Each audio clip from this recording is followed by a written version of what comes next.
Welcome to Tales from the Heart, a podcast from the Hypertrophic Cardiomyopathy Association. I'm your host, Lisa Salberg, and in this edition of Tales from the Heart, we're going to hear a story from our HCM community, or also known as our Faces of HCM, and one of our HCMA ambassadors. Fritz, why don't you introduce yourself to our listeners? Hello, everybody. My name is Reinhard Kirchhof, and people commonly refer to me as Fritz. That name was kind of coined to me because I'm originally from Germany, and they figured nobody remembers Reinhard, so they coined the name Fritz. I'm presently 73 years old. I reside in Howell, New Jersey. I have two boys that actually one is diagnosed with hypertrophic cardiomyopathy, and I also have a grandson that's diagnosed as well. And then, of course, it came down from my mother, and I'm assuming from my grandmother as well, from what I understand. So let's take a bit of a dive into the concept of familial heart disease and genetics. So it's 1996, and while I was in the middle of forming the HCMA here in New Jersey, you were elsewhere in New Jersey in a doctor's office hearing the words idiopathic hypertrophic subaortic stenosis, what we used to call hypertrophic cardiomyopathy. Can you walk us through the diagnosis? What happened in the doctor's office that day? Well, I just had gone for a general physical because my father-in-law used a cardiologist because he had cardiac issues. So I decided it's time for a physical. At that time, I was around 45 years old. I never had really any symptoms. As a matter of fact, I was very active. I just had a slight murmur, which was picked up many years ago. As a matter of fact, when I went for the military exam. But anyway, I went to the physician's office, and he did all the standard stuff, blood work, and part of the exam, since he was a cardiologist, was an EKG. So after he did the EKG, he just looked kind of perplexed, and he looked at me. He goes, "Have you ever had a heart attack?" And of course, I was kind of stunned. I said, "No, I've never had a heart attack." I said, "Why?" He says, "Well, it looks like you have an abnormal EKG, and we're going to have to do some other testing, one of which was an echocardiogram." So he also performed the echocardiogram, and at that time he says, "Well, looks like you have what they call idiopathic hypertrophic subaortic stenosis." It was kind of a shock because, I was never really symptomatic. I was always what I considered healthy. I played racquetball, I did jogging. So it was a little bit of a shock to the system. They tell you may have had a heart attack, which is something we hear a lot here at the HCMA, because when you have an EKG and you have HCM, it can look like scar tissue in the heart because it is, in some cases, this myocardial disarray can cause that myocardial infarct type looking. So it looks like you had a heart attack. But when we get deeper into it, we can see that there's hypertrophy and thickening and stiffening of the walls. At the time you were diagnosed in 96, did you know there was a family heart health history? Not at all. No clue whatsoever. I mean, my father always had heart issues, but the genetics really did not come into play till later on in my life. It was basically, he just says, "Well, you need to take some beta blockers," which at that time he prescribed a atenolol, a very common beta blocker. And I thought that I would not need it. So I basically, continued on with my life. And it wasn't until a few years later where I started to become a little bit more symptomatic.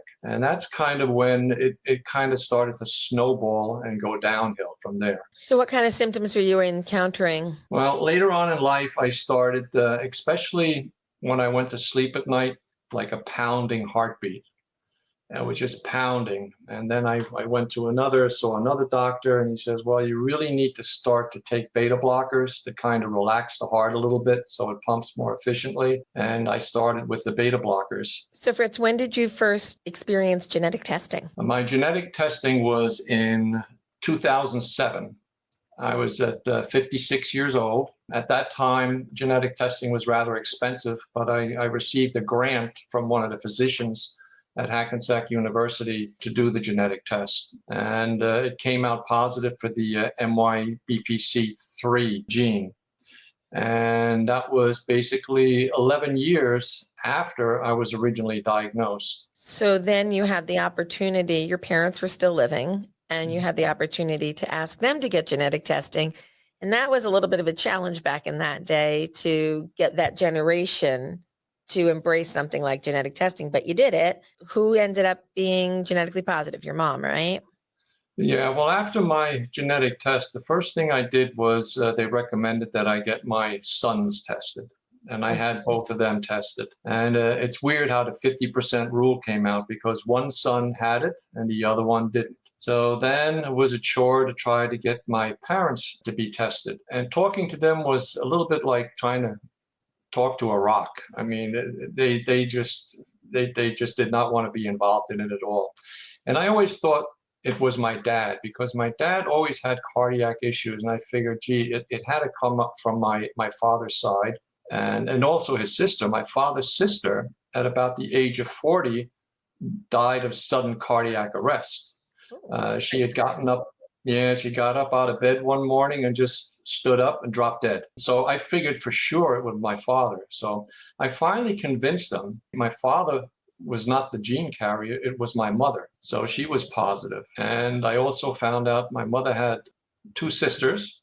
And the one sister lived in Germany. And just with speaking with her, I found out that she had some cardiac issues and she was on a very popular drug for hypertrophic cardiomyopathy, which was verapamil. Later on in life, she ended up, she probably had AFib and she ended up passing from a stroke, a massive stroke. So, but it was looks like two sisters in my family. And I think my grandmother as well, if I think back, because she had cardiac issues as well. So it looks like that's where the gene came from. When we talk about family heart health history, even though you were the first person in the family identified with HCM, it was the opportunity to open the door and see who else in the family was affected. We've got an aunt, a mother, possibly a grandmother, yourself, your children, and potentially a grandchild as well, correct?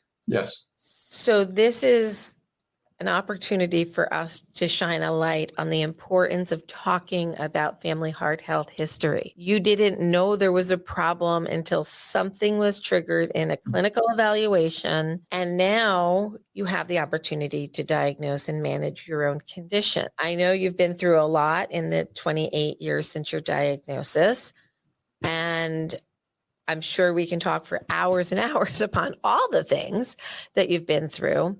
But what are some of the, I'll call them highlights, but they're lowlights of living with HCM? What type of challenges have you encountered due to your diagnosis? It's interesting because every year when I follow up, I do an echocardiogram and of course EKG. And every year I look at the report from the echocardiogram and it always says, well, there's been no change since the previous year. So when I'm looking back at 10 years worth of history and I always see, well, there's no change in my echocardiogram. However, every year it seems like it gets worse. And new things crop up. I mean, in the last couple of years, I've had some real issues in regards to atrial fibrillation started to set in.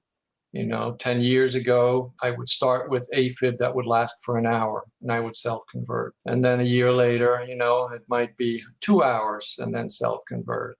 And then a year later, it goes on to the point where 3 years ago, it just didn't leave. It was just 24 hours. And when you have hypertrophic cardiomyopathy and you have atrial fibrillation, the only way I can describe it is it's like a jackhammer in your chest. So, I mean, I am on medications now, and I've had 2 ablations and I've been on medications for atrial fibrillation, but still every day is a challenge. I have to watch carefully what I eat. After I eat, I have to be careful not to walk or exercise too much because the chest pain it's something, it's like a heart attack. Going up the stairs, short of breath, all the usual symptoms. So what's interesting again is although the echoes have not changed, I've become more and more symptomatic as I grow older. I think that's a great point because we assume if we have a new symptom, we're going to be able to see the why when we look at an image, or we're going to be able to see it on an event monitor. And typically, the event monitors are going to show you if you're in sinus rhythm, if you're in atrial arrhythmia, if you're having ventricular tachycardia. And a lot of times our symptoms don't correlate to a rhythm problem. And when we look at our underlying hearts and you see the hypertrophy is there, and hypertrophy doesn't keep growing and growing and growing. Some people think it does. You typically get to a certain point and it stays there. And in some cases, even as you get to advanced stages, it may even thin a little bit. But sometimes our symptoms don't even seem to make sense when you compare it to the image. And I think, sometimes I tell you my hypothesis, this is a Lisa hypothesis. Our heart just becomes tired of compensating for being so stiff and thick and not having the same volume as a non-HCM heart. And we just start to feel a little bit worse, a little bit faster. AFib on top of HCM, you're right, it's a devil. And I know all of you out there who have had atrial fibrillation on top of HCM with or without obstruction, you feel worse when you're in AFib because you lose the atrial kick. You don't have a good ventricular function because the heart's a little stiff on the bottom and it's a little wobbly on the top. And you put those two together, somebody who's short of breath, then you can't exercise or do normal activities very easily. So it's really important that you have great management for that. Over the past 28 years, you've been through a lot. Are there any moments that stick out in your mind of memorable things that were told to you or how you have navigated this journey? One of the most memorable things is when I went to NYU Langone and saw Dr. Sherritt when there were not too many center of excellences in the country. I guess at that time, and correct me if I'm wrong, Lisa, there might have been maybe 3 or 4? Probably about 8 at that. About 8 at that time. One of them was in New York. I remember I went there for an evaluation just to make sure, because my original cardiologist told me what I had, but I wanted to get to a center of excellence. And then I was sitting in my office where I was working, and I got a call from Dr. Sherritt, and he just basically told me, he said, "Mr. Kirchhof," and quote, stuck in the back of my mind, "you have a very sick heart, and you probably could have seen the blood drain out of my face." It was like a death sentence to me. But that was one of the most memorable things, I think, in this whole journey, is just that diagnosis. But I think the important thing is here, you have to read, you have to learn, you have to look and study on what you have, as far as this disease, this genetic disease, and become educated. And if you become educated, it helps you cope. It's helped me to cope with it, with the symptoms I have. I can understand what I'm going through, what to do, what not to do. So I think that's very important with this disease. And I think a lot of people, they don't understand this disease, because I'll give you an example. People look at me and they say, "Well, you look perfectly healthy, but I have a handicap sticker." And I remember my mother-in-law one time, we went out to eat and I parked in a handicap spot. And she says to my daughter-in-law, says, "What the hell is he doing? He's parking in a handicap. He looks perfectly healthy." But you know what? You can't judge a book by its cover. Outside, I may look fine, but inside, there's a whole different story going on. I think that's an excellent point. As I was waiting for my heart transplant, I had a handicap plaque as well. Some people had opinions about that. And some complete strangers opted to share their opinions with my utilization of a handicap tag. So it may not have been my family members, but I will tell you a true story about handicap tags in New Jersey. I was walking from my car into an Acme in New Jersey, and I parked in handicap because I was going to be coming out with packages. So definitely needed a little extra help from not having to walk so far. This is pre-transplant, Lisa. And okay, this is not the most tactful thing I've ever said in public, but it was funny as hell. Guy looked at me and he goes, "Well, you don't look handicapped." I said, "Well, you don't look like an asshole." That's a good one. And that was my Jersey girl, leave me alone moment. So, yeah, that one's going to get some comments, I'm sure. Good but one. He caught me off guard. I wasn't in the mood for it. And there you go. You get snapped back at. Another person once said something similar to me. And I said, "Oh, I'm sorry. I didn't realize you were at my last doctor's appointment. Were you not there in the room with me?" And I just walked away from that one. So sometimes you got to use a little sarcasm. I'm really good at that one. and a little bit of humor to get through some of these moments. So we don't look sick. We don't look like there's anything wrong with us because internally you can't, you can't see somebody's heart and you don't know what it's like to operate with an organ that's not fully functioning the way it's supposed to be. And some people have minor symptoms, some people have major symptoms, and for some people it comes on progressively over life and things just change. Yes, maybe it gets worse, but I don't want somebody listening who's newly diagnosed thinking that it's doom and gloom in the future because you were diagnosed in the 90s. I was diagnosed in the 80s. Today is a different story. And we've worked really hard to change the narrative.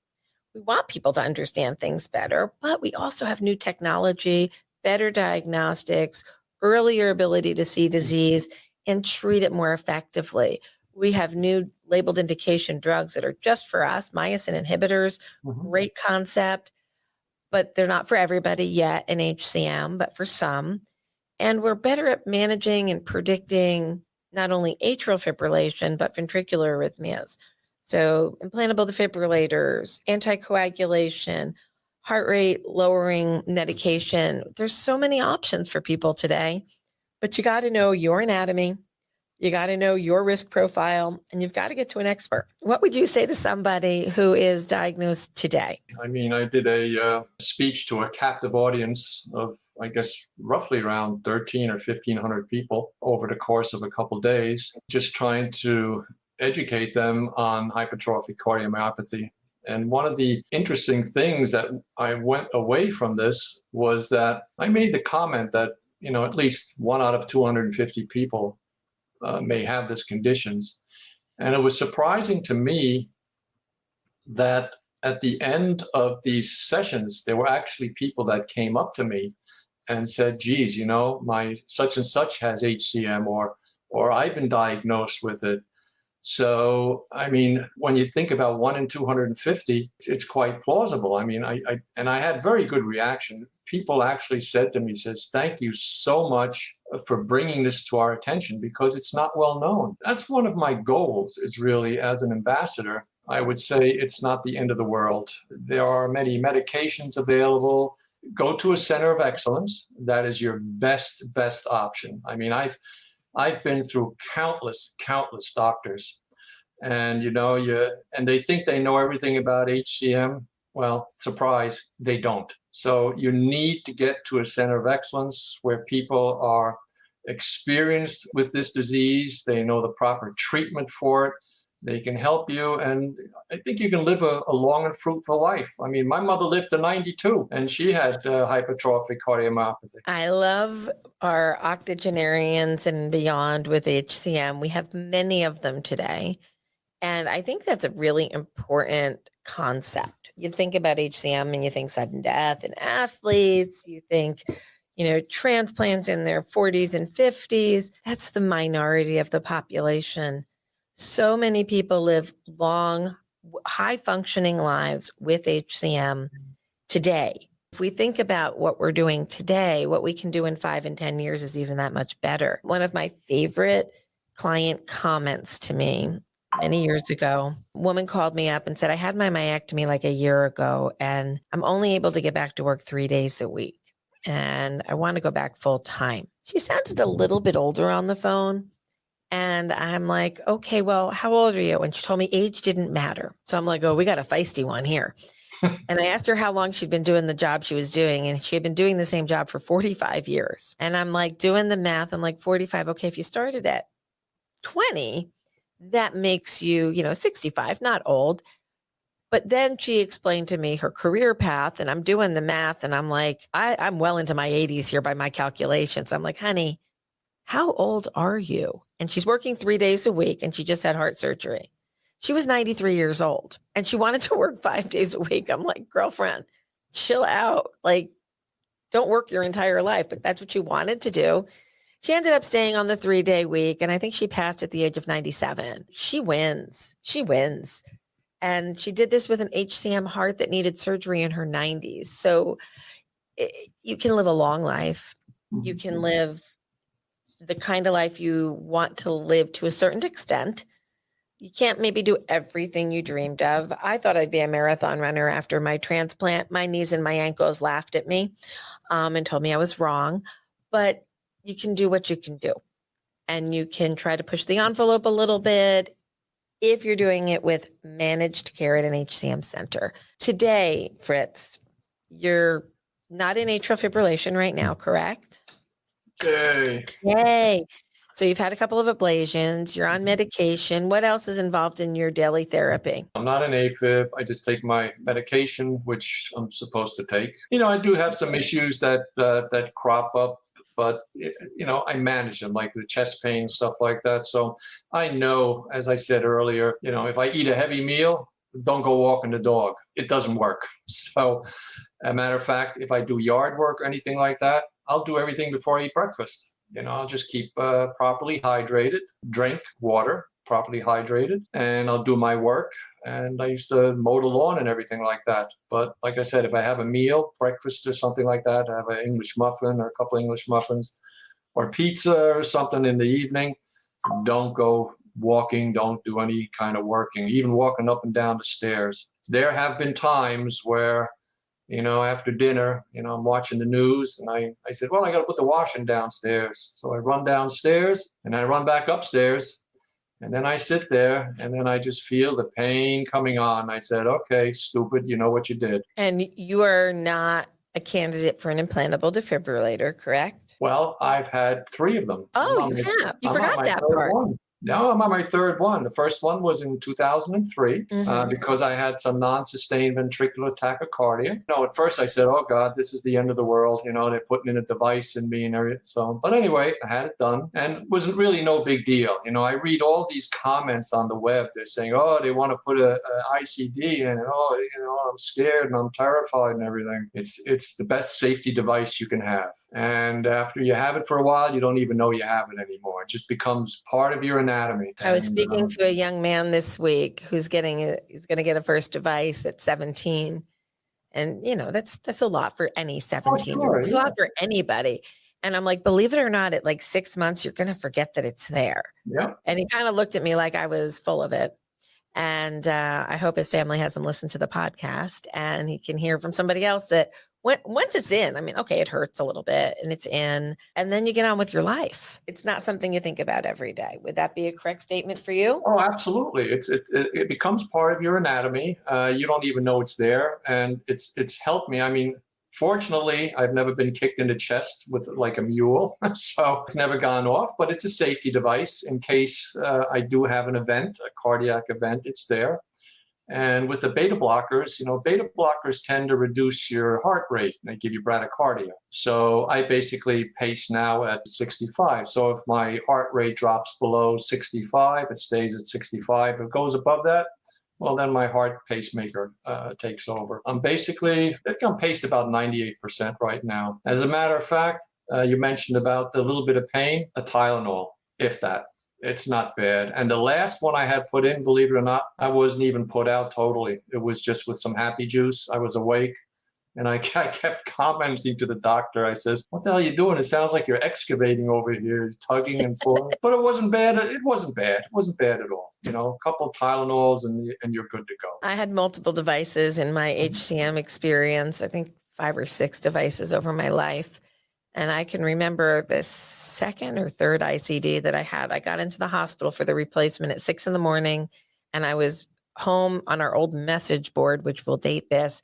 And I was posting before noon. It was just pop it in, pop it out, go home. The first one's the hardest one. And then they just are so easy to replace afterwards. So you've been through a device, you've been through genetic testing, you're on medication, you've had ablations for your HCM and you're managing it and you're out talking to people about your disease as an ambassador. And probably one of the greatest gifts we can give to others is experience and sharing of information. And I really applaud you for stepping up to be an ambassador and to share your story. I know I created a little PowerPoint deck for you to go down to church with and educate those wonderful people. So I really appreciate all of that.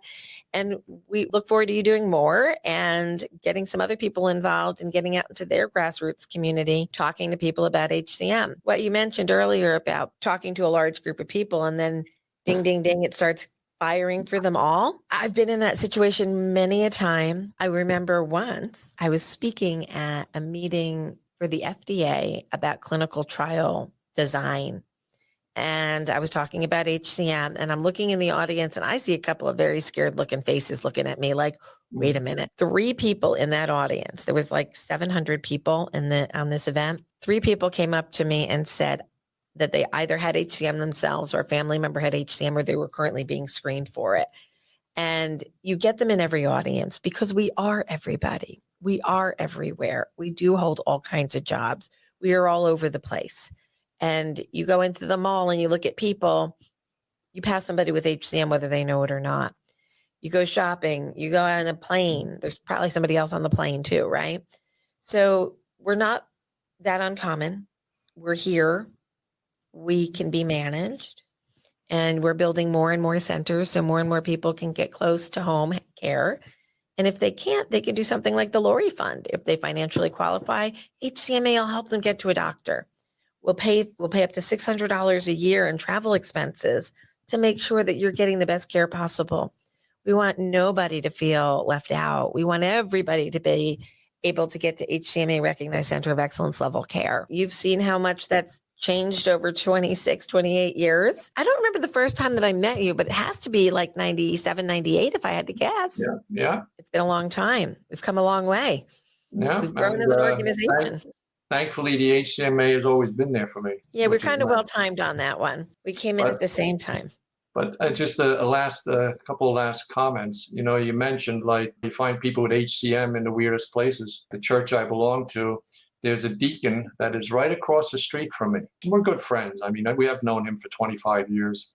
And he recently, he was in for first they wanted to do a triple bypass and it ended up to be like, I think 5. They did 5 bypasses. But after he went through therapy and everything like that, he still had shortness of breath. Well, lo and behold, they recommended him to see a center of excellence in Morristown. And he saw Dr. Martinez, and he has hypertrophic cardiomyopathy. Now, who would have known? Statistically speaking, it's kind of unusual. Out of my first office window, I could see 3 houses, and one of the houses had a family with HCM. So you never know how far or how close, but I think you bring up a really good point there, and we'll kind of end on this point, and I'm sure we'll have other conversations. But some people will tell me, well, I don't have HCM. I had stents put in and I'm fine, but I still have symptoms. A lot of times somebody will complain about chest pain or pressure. They'll get a cardiac catheterization. There will be some blockages because they have some blockages, but that's not where the symptoms are coming from. So maybe they'll get some stents to open up those vessels and then they find the HCM. But sometimes if you're seeing the same doctor who did the stents and they're like, I gave you the treatment, we're done. And they're not looking at the heart muscle. They're only looking at the vasculature. They're going to miss the HCM.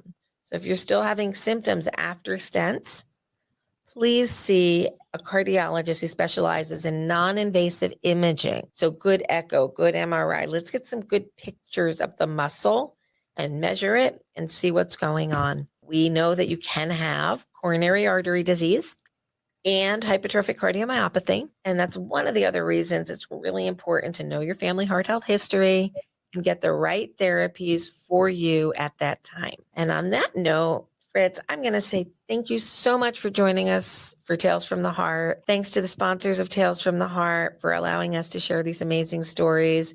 And Fritz, any last comments before we end for today? Just, be well, take care of yourselves. And if you, like I said, don't be fearful of the disease. Be your own best advocate. If you see a center of excellence and then get treatment for it, and I'm sure you can live a long and healthy life. I agree. That's what our goal is, long and healthy lives for all. Thank you for listening to Tales from the Heart. We'll be back with you again in the future with new episodes and new Share Your Story segments from lots of different perspectives from HCM warriors around the world.